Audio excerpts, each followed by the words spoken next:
Innal hamdalillah nahmaduhu wa nasta'inuhu wa nastaghfiruh wa na'udzu billahi min shururi anfusina wa min sayyiati a'malina may yahdihillahu fala mudilla lahu wa man yudlil falan tajida lahu waliyyan mursyida.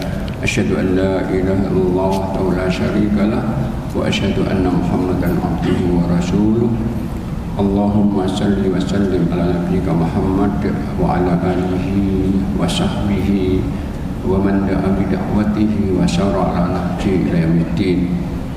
Amma ba'du, fa yaqulu subhanahu wa ta'ala fi mahkamit tanzil, ya ayyuhalladzina amanu taqullaha wa qulu qawlan sadida yuslih lakum a'malakum wa yaghfir lakum dhunubakum wa man yuti'illaha wa rasulahu faqad faza fawzan 'azima. Para jamaah sekalian, bapak-bapak, ibu rahmatullah, alhamdulillah kembali kita Allah perkenankan untuk bisa hadir rumah Allah yang kita cintai ini dalam upaya kita untuk beribadah kepadanya. Tentunya harapan kita mudah-mudahan Allah Ta'ala berkenan untuk meridhoi dan mudah-mudahan berkenan untuk mencatat semua upaya kita di rumah Allah ini sebagai bagian dari ibadah kita yang mudah-mudahan nantinya akan bisa menambah beratnya timbangan kebaikan kita, insyaallah. Allahumma amin. Para jamaah sekalian, setelah pada pertemuan yang lalu kita telah menyelesaikan pembahasan tentang sholat pada saat safar, yaitu qashar dan jamaah. Kita akan melanjutkan pada pembahasan tentang sholat jamaah. Dan sholat jamaah, sholat yang dikerjakan secara berjamaah dengan minimal 2 orang. Semakin banyak jamaahnya akan semakin banyak pahalanya, akan semakin Allah cintai. Nabi mengatakan dalam hadisnya itu, sholatul rajuli ma'ar rajuli azka lahu min sholati wahdah. Salat seseorang dengan satu orang itu lebih baik daripada salatnya sendiri. Wa sholatul rajuli ma'ar rajulaini azka min sholati rajul. Dan salat seorang dengan 2 orang lebih baik lagi dari salatnya dengan 2 orang. Fama kana aktsar fa wa'habula. Nah, semakin banyak jumlahnya maka semakin banyak pahala dan mencintai Allah Ta'ala. Nah, sholat ini tentunya terdiri dari 2 hal, ya. Pertama, imam yang menjadi pemimpinnya, makmum yang menjadi pengikutnya. Yang ini keabsahannya dilakukan di satu tempat, yaitu waktu. Gak boleh sholat imam makmum di beda tempat ada waktu. Kalau di belakang TV misalnya gak boleh. Nah, imam sebagai pemimpin dalam hal ini tentunya harus tahu tentang apa yang punya, tentang sholatnya dan tentang jamaah yang dipimpin. Karena dipimpin, maka imam itu artinya pertama pemimpin, yang kedua diteladani. Sehingga seorang imam itu di samping dia harus tahu tentang hukum sholat, karena bagaimana dia memimpin suatu masalah yang dia nggak tahu hukumnya. Harus tahu bagaimana bisa apabila nanti salah dalam sholatnya, misalnya nggak tasyahud awal, harus tahu bagaimana kalau dia kemudian dia salam ternyata jumlah rakaatnya kurang. Jadi imam itu harus paling tahu tentang bagaimana sholat yang dipimpinnya itu. Yang kedua, imam itu teladan. Dan teladan imam untuk makmumnya itu bukan saat saja sholat, tapi sebelum dan setelah sholat sekaligus. Maka Nabi itu pada awal-awal ada sholat jamaah, perintahnya Nabi itu posisinya di atas, agar di belakang melihatnya, bagaimana duduknya, tasyahudnya bagaimana, iftirahnya bagaimana, diteladannya. Yang kedua, Nabi pernah datang ke masjid. Ketika iqamah dikumandangkan, Nabi belum berdiri, jamaahnya semuanya adalah langsung berdiri, mengatur shaf. Nabi mengatakan, la taqumu hatta tarawih, kalian jangan diri dulu sampai kalian aku. Jadi keikutsertaan makmum kepada imam itu bahkan sebelum sholat, bukan saat sholat. Nah setelah sholat, waktu sholat, maka juga ada hadis mengatakan begini, innama ju'ilal imamu liyutamma bihim fa idza kabbara fakabbir wa idza raka'a farka'u wa idza sajada fasjudu wa idza insarafa insarif. Imam itu dipilih untuk diikuti. Maka kalau imam takbir, baru takbir kalian. Imam rukuk, baru rukuk kalian. Imam sujud kalian. Imam salam.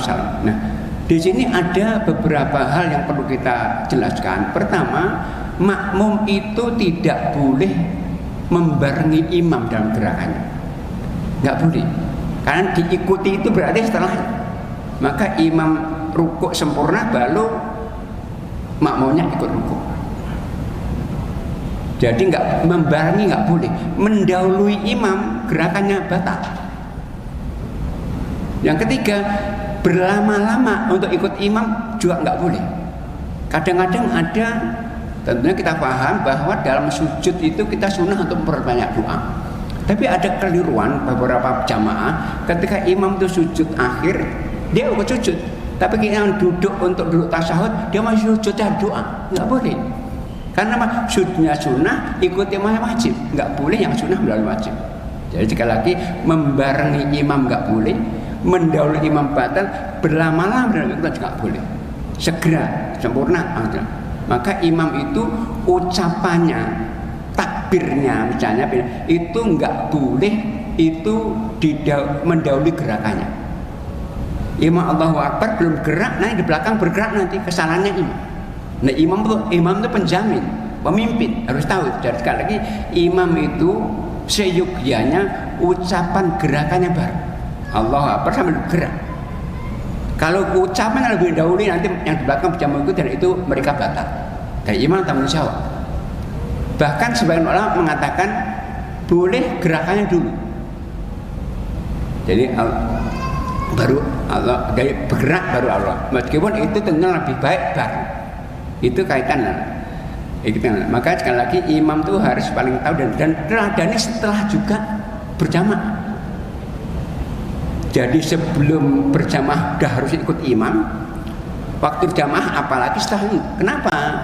Jadi sholat itu sebagai ibadah penentu, itu harus terbukti dalam perilaku baik. Maka imam itu teladannya bukan setelah sholat juga teladan bagi jamaah. Maka Nabi itu mengatakan begini, salatun la tartafi'u sholatum fawqa ru'usim sibron.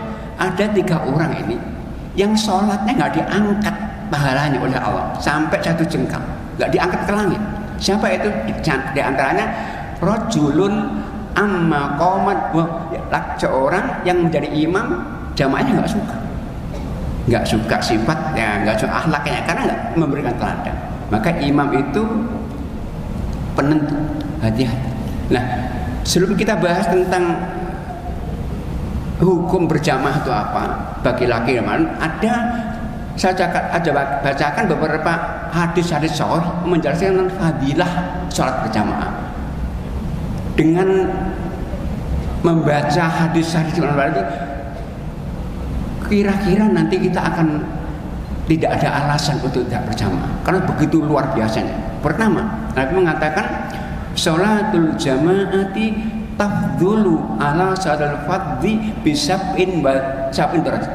Sholat berjamaah itu nilainya akan ditingkatkan, dilipatkan 27 derajat. Nah, kita sholat jamaah 1 kali sama dengan sholat 27 kali, rugi kita kesempatan. Yang kedua, semua aktivitas orang yang berjamaah itu berpahala. Contohnya langkahnya. Jadi 1 langkah ke masjid itu 1 langkah kebaikan ditulis, 1 langkah kemudian terhapus dosanya.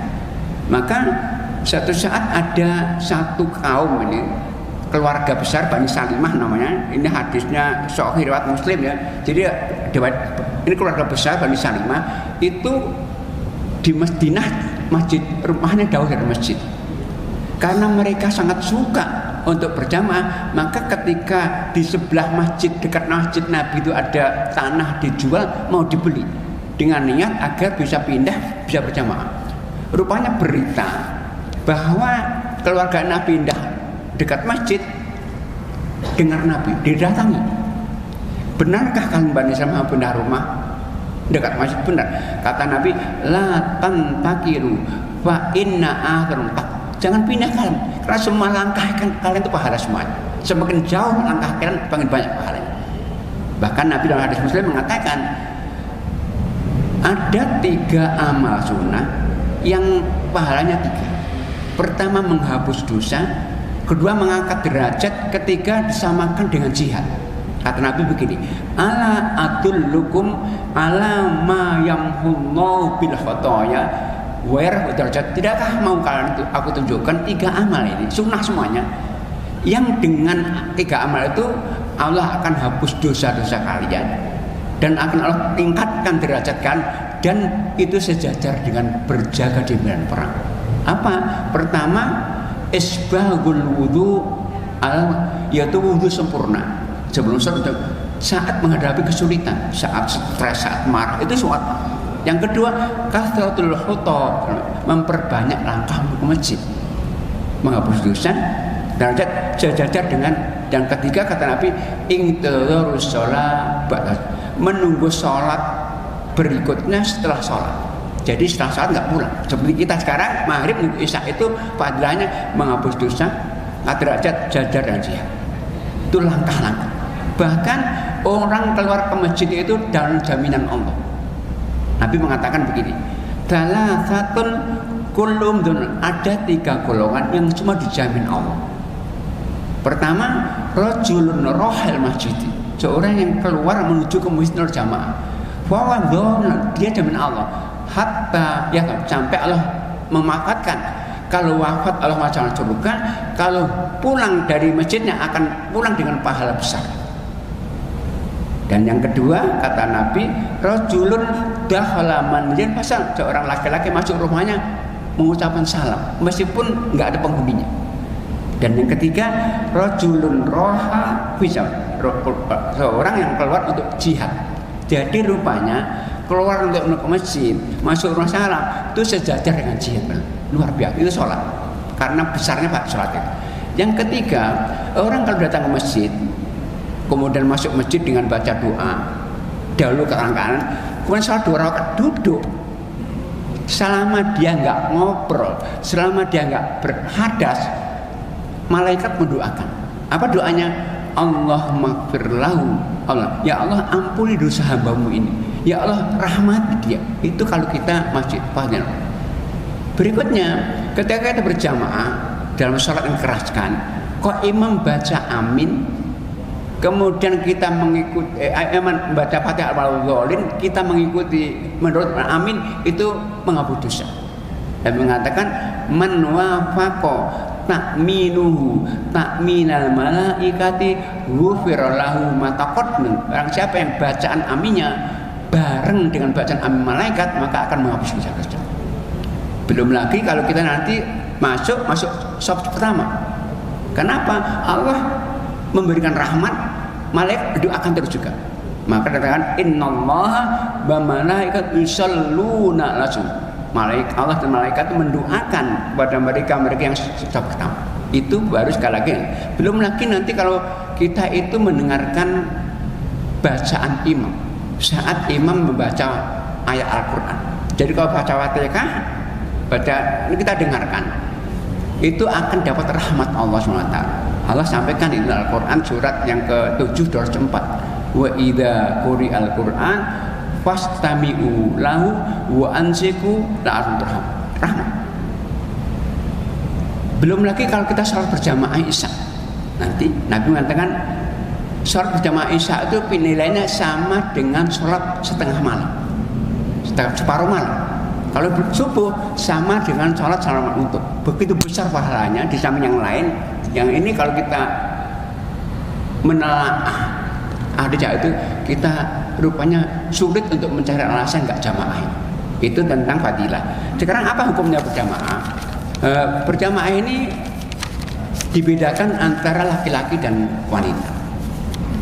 Untuk laki-laki, untuk berjamaah 5 fardu ini di masjid, kalau kita perhatikan pendapat imam madhab 4, imam madhab ini itu berbeda-beda, tapi nggak ada yang mengatakan satu pun itu sunnah, nggak ada. Apa? Abu Hanifah dengan muridnya Imam Malik mengatakan hukumnya sunnah berjamaah bagi laki-laki untuk sholat berjamaah di masjid untuk 5 sholat fardu. berdosa bagi yang meninggalkannya kecuali udzur syar'i saja. Jadi sunnahnya ditekankan, mendekati wajib. Karena itu berdosa itu Imam Abu Hanifah, Imam Malik. Imam Syafi'i itu fardu kifayah. Karena fardu bukan dari sunnah, fardu kifayah. Dan mengatakan dan berdosa bagi yang meninggalkannya kecuali ada udzur syar'i. Sementara pendapat yang ketiga ini Imam Ahmad bin Hanbal, Imam Abdul Al-Zahiri mengatakan fardhu ain. Kenapa? Banyak dasarnya mendukungnya bahwa dia fardhu ain. Kenapa? Pertama, surat An-Nisa ayat 102. Allah mengatakan wa idza kunta fihim fa aqamta lahum shalah faltakum ta'imma. Di ayat ini Allah memerintahkan Nabi kita Muhammad untuk berjamaah saat perang. Ada saat yang mengkhawatirkan, apalagi enggak. Yang kedua, adalah satu sahabat ini namanya Abdullah bin Maktum. Ketika ada perintah berjamaah, maka beliau menemui Nabi untuk menjelaskan ada 5 alasan. Pertama beliau mengatakan, ya Rasulullah, ini syaihun dharir. Saya laki-laki yang sudah tua Nabi, buta, ladat, rumahku jauh dari masjid. 3, 4, lakoidanya tidak ada penuntun. Antara rumah dan masjid banyak kebun yang banyak berang buas. Jadi dah buta, jauh, nggak ada penuntun, ada banyak berang buas antara rumah dan aduni ruhnya. Apakah ada keinginan bagi untuk start di rumah Nabi? Nabi tanya, hal sami'tan nida, apakah engkau mendengar adzan ya Allah? Dengar. Kalau dengar wajib engkau meresponnya. Ini seorang yang tadi buta, tua, jauh, nggak perlu, nggak boleh. Apalagi kita yang sia-sia. Itu maka itu sekali lagi ini imaat fardhu ain pun untuk laki-laki. Gimana dengan wanita? Wanita tetap disyariatkan. Tapi hukumnya tidak sama karena hukumnya laki-laki untuk berjamaah. Karena Nabi mengatakan kepada para sahabat laki-laki, la tamna'u ima Allahi masajidallah wala yahrudna tafirat. Wahai para sahabat, kalian jangan larang para wanita, istri, anak-anak untuk ke masjid jamaah. Tapi kalau ke masjid pastikan aman, tidak pakai wangi-wanginya. Nah, buktinya bahwa itu masyru, diperintah para sahabat wanita itu banyak ke masjid. Maka di masjid Nabi itu ada ruang khusus di sayap kiri, ada untuk berjamaah wanita. Berarti boleh. Bahkan para laki-laki nggak boleh melarang ketika istrinya izin untuk berjamaah. Tapi sekali lagi untuk wanita tidak sampai wajib, tidak sampai fardu. Cuman kalau dia aman, nggak aman, lebih baik di rumah. Makanya mengatakan wa buyutuhunna khairun lahun. Tapi rumah-rumah mereka lebih baik bagi mereka. Itu wanita.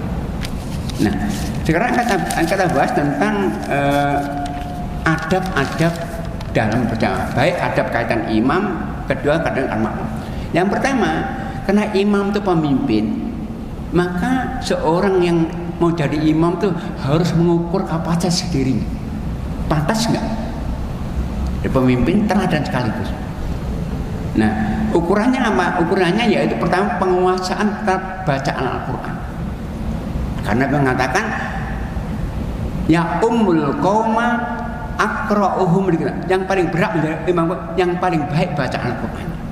Tajwidnya, hafalannya, suaranya harus ukuran baik.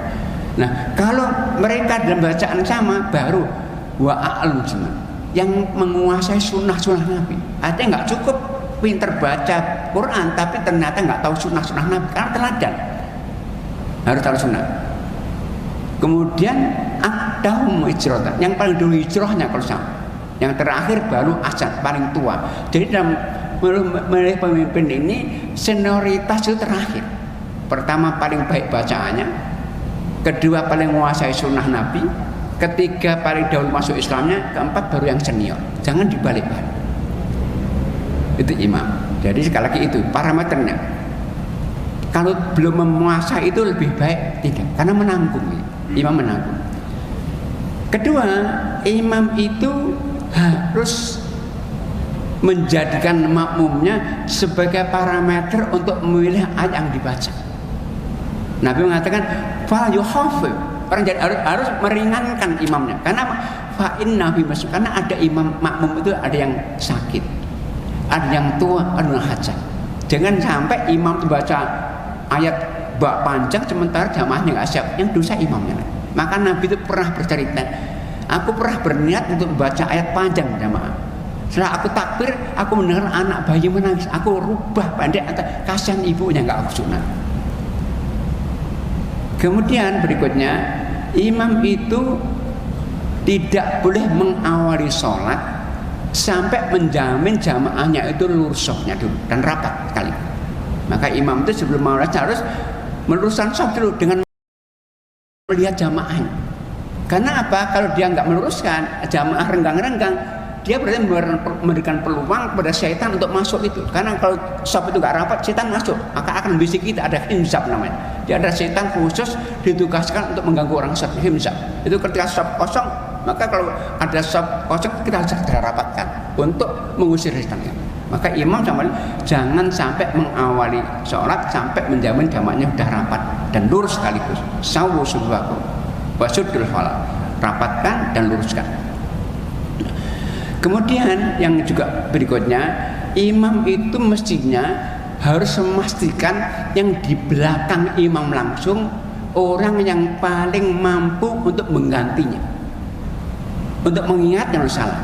Nabi berpesan kepada para imam, liyani ul aham banut, pastikan yang di belakangku, belakang imam yang sudah balik yang paling pintar. Kenapa? Imam bisa salah, maka kalau orang itu nggak tahu apa nggak bisa benarkan. Kalau imam bata nggak ada yang ngerti, maka karena yang di belakang imam nanti posisinya mengingatkan imam kalau salah, menggantikan kalau bata, menggantikan. Kalau dia nggak mampu apa-apa nggak, maka jangan. Itu pastikan yang di belakang imam itu orang yang berkapasitas untuk menggantikan imam dan mengerti imam.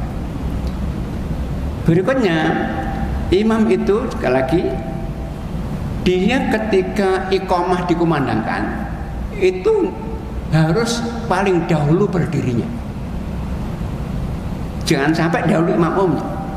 Karena makmum dalam Islam nggak boleh mendahului gerakan imam.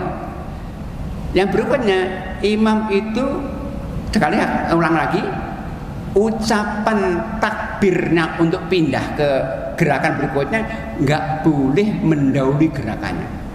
Paling baik bareng kan. Jadi Allah Akbar sambil bergerak. Kemudian berikutnya, imam itu ketika salam tidak boleh senantiasa menghadap kiblat. Nabi mesti bergeser. Tapi setelah membaca zikir astagfirullah Allahumma anta salam wa minkas salam setelah itu baru boleh bergeser. Kadang menghadap ke arah jamaahnya, kadang menghadap ke arah kanan gini, tapi nggak menghadap kiblat terus. Itu untuk memberitahukan bahwa beliau sudah selesai sholat. Karena apa? Kalau dia menghadap kiblat terus, nanti ada jamaah datang dikira belum selesai nanti. Di antara adalah hikmahnya itu kaitan dengan adab-adab imam ya. Nah berikutnya adab makmum. Jadi makmum itu ya pertama sama imam, ketika dengar adzan, dia semestinya harus meninggalkan semua urusan dunianya. Karena panggilan Allah nggak boleh dikalahkan oleh panggilan dunia. Maka Nabi itu kalau sedang bekerja, apapun bentuk kerja itu, adzan langsung ditinggalkan. Kedua, sunnahnya kita itu wudhu di rumah. Sunnahnya, tapi nggak apa-apa, mesti nggak apa-apa. Sunnah jemuran. Cuman sunnahnya ketika berangkat ke masjid nggak boleh tergesa-gesa. Meskipun kita dengar iqamah. Jadi Nabi itu pernah mengingatkan seorang sahabat. Ada seorang sahabat nama Abu Bakr. Abu Bakr terus rupanya ketika iqamah baru lari, karena takut tinggal lari. Nabi tahu. Maka Nabi SAW mengatakan kepadanya, zadakallahu hirsan wala ta'ud. Mudah-mudahan Allah memberikan semangat lebih untuk Anda, tapi jangan kau ulangi itu, karena orang tergesa-gesa nggak akan khusyuk, ngos-ngos nggak khusyuk. Maka dia mengatakan alaikum bisakinah, hendaknya kalian berangkat wajib dengan tenang, pelan-pelan, jangan sampai tergesa. Meskipun dengan lebih baik kita terlambat daripada kita datang dengan tergesa-gesa. Itu berikutnya yaitu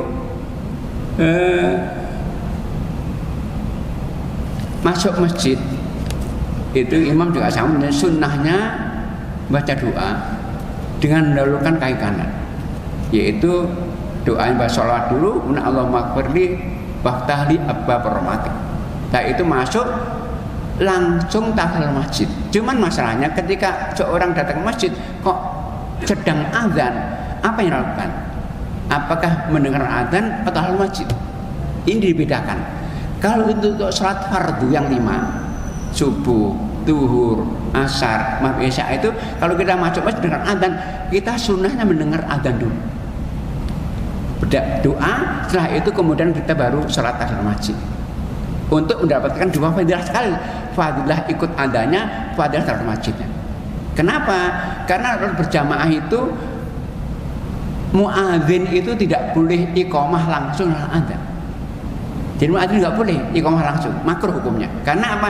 Setiap sholat fardu ada qobliyahnya, subuh ada qobliyahnya, zuhur ada, asar ada, semua ada qobliyahnya. Meskipun yang sebagian ditekankan, sebagian nggak ditekankan.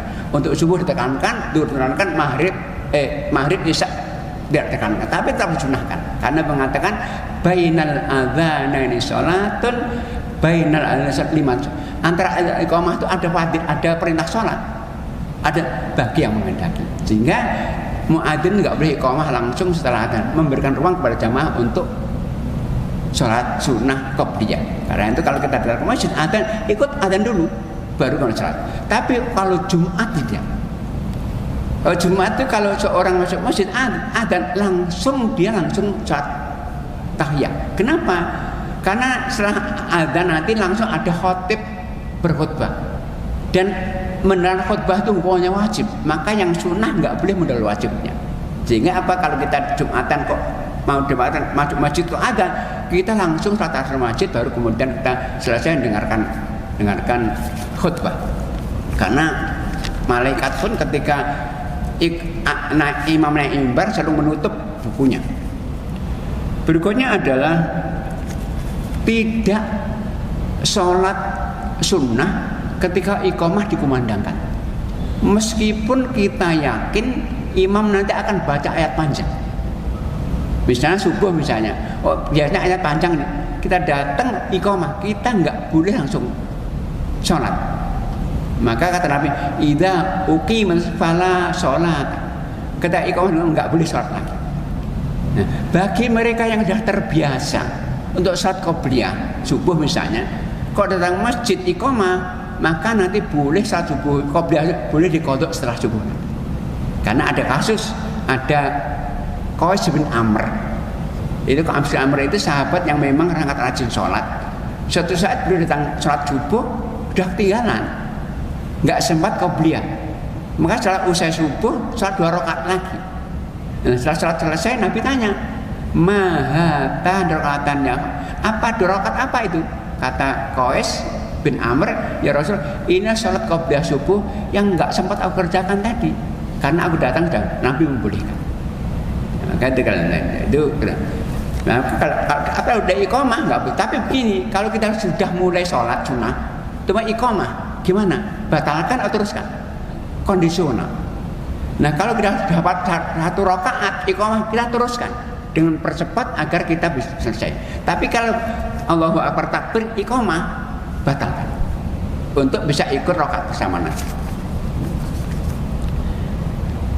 Kemudian ulang lagi, tidak boleh berdiri ketika mendengar iqamah sebelum dia melihat imamnya berdiri. Jadi Nabi melarang itu. Jadi saya ulang, Nabi itu pernah datang ke masjid, di masjid iqamah dikumandangkan, jamaah langsung dia ngatur shaf. Nabi duduk sebentar kalian. Fala taqumu, jangan berdiri sampai kalian melihat aku berdiri. Itu etika.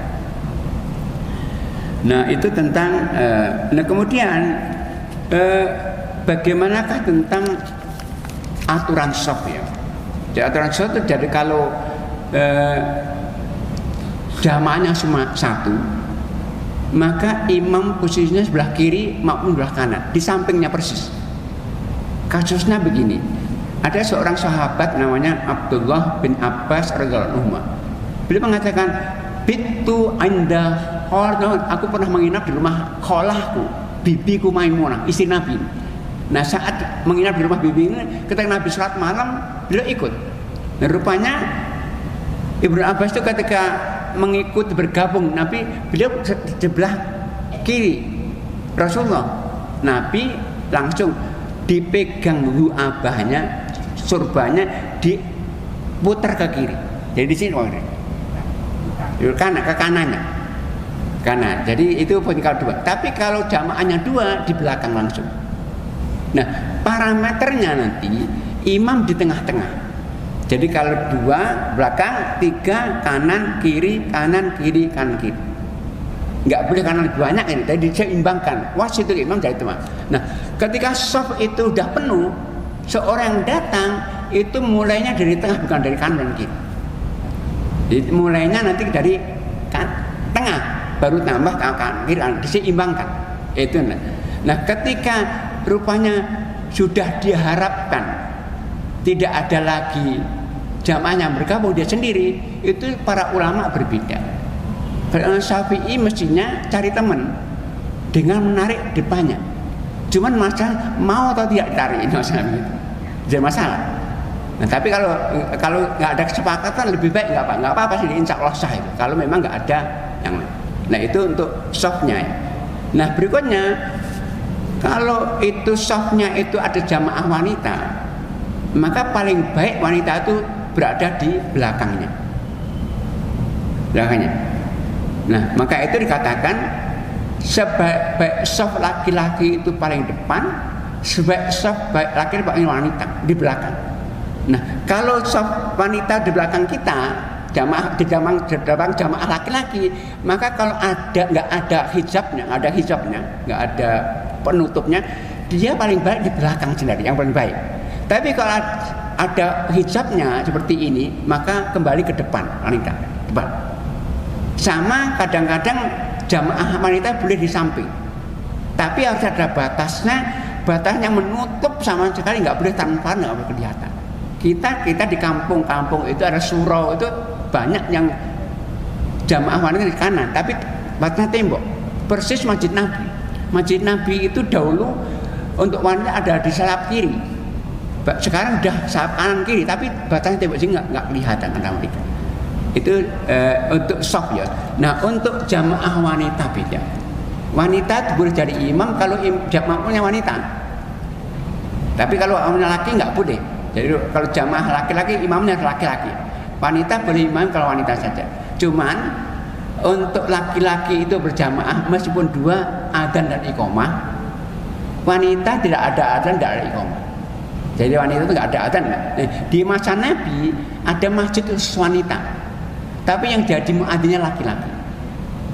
Maka ketika wanita berjamaah, maka softnya posisinya imam dan makmum itu sejajar.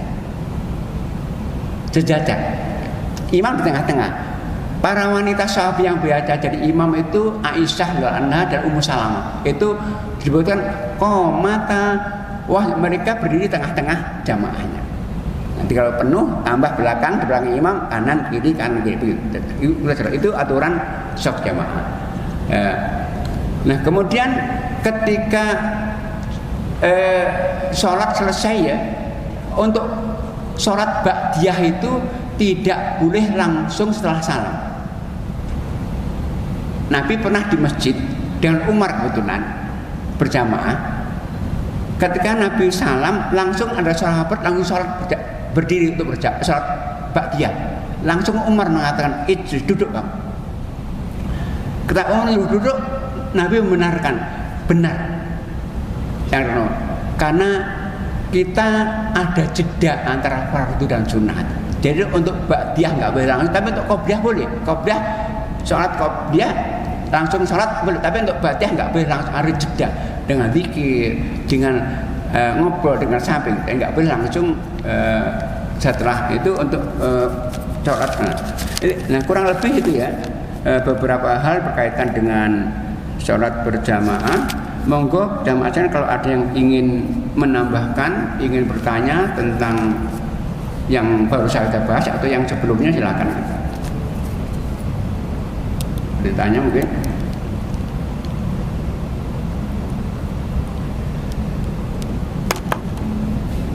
Ya, baik, kalau tidak ada kalau tidak. Jadi kalau misalnya ada yang masbuk, ini kata masbuk ya. Jadi masbuk itu ketinggalan, jamaah sudah mulai. Gimana?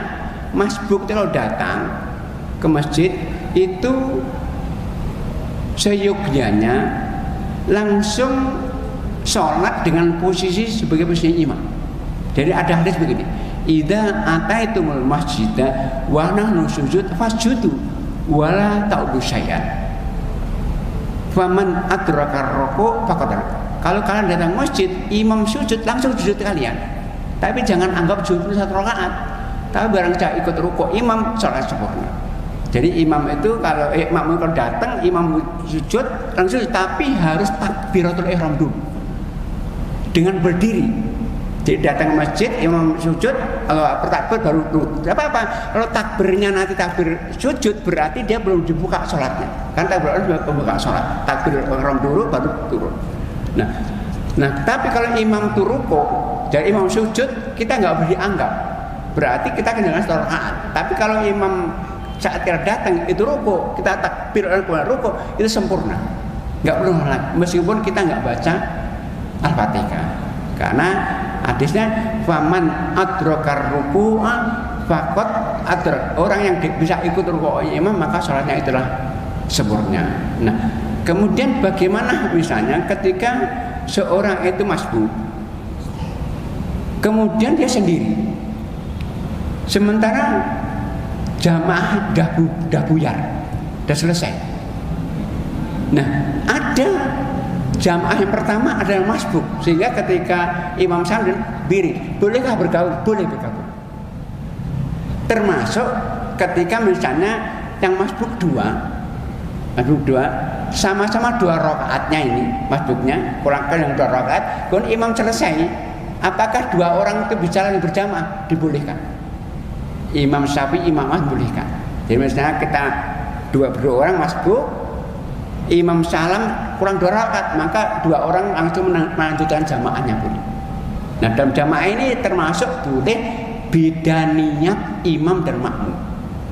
Contohnya begini, misalnya ada seorang datang ke masjid sendiri, sementara jamaah sudah selesai, ada seorang sholat sunnah ba'diyah, maka langsung boleh bergabung dengan orang itu. Jadi dalam jamaah itu boleh beda niat imam makmum, baik imamnya fardu makmumnya sunnah, sebaliknya tidak boleh. Kasusnya begini, pada zaman Nabi terjadi 2 kejadian yang itu sebagai dasar bolehnya perbedaan niat imam dan makmum dalam sholat.